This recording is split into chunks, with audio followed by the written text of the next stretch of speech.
পাবনার ঈশ্বরদীতে ছাত্রদল নেতা ইমরান হোসেন সোহাগকে কুপি ও গুলি করে হত্যার প্রতিবাদে শহরে স্মরণকালের বৃহৎ বিক্ষোভ মিছিল অনুষ্ঠিত হয়েছে।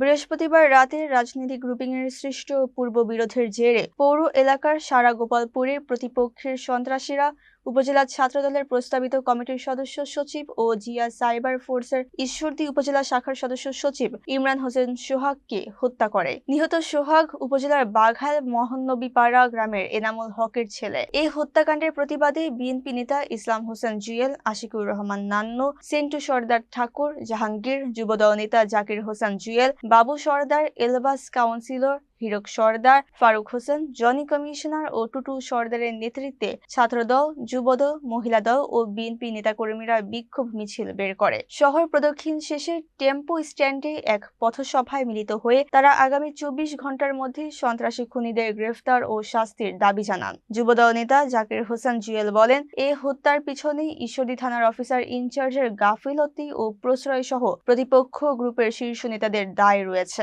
ঈশ্বরদী সার্কেলের অতিরিক্ত পুলিশ সুপার প্রণব কুমার জানান, মরদেহ উদ্ধার করে ময়নাতদন্তের জন্য পাবনা জেনারেল হাসপাতাল মর্গে পাঠানো হয়েছে এবং হত্যাকাণ্ডে জড়িতদের শনাক্ত ও গ্রেফতারে পুলিশি অভিযান অব্যাহত রয়েছে।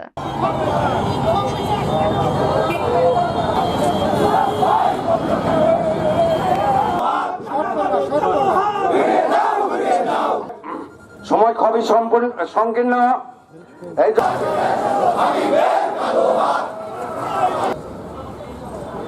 তার পোস্টমর্টমের জন্য পাবনাতে আবেদন জানাতে চাই, প্রশ্ন রাখতে চাই। আমি ছিলাম আহ্বায়ক এবং আমার সদস্য সচিব ছিল। কালকে যে একটি ঘটনা ঘটেছে ঈশ্বরদীতে,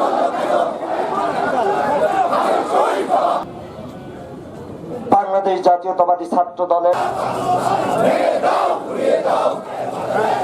পক্ষ থেকে ইমরান হোসেন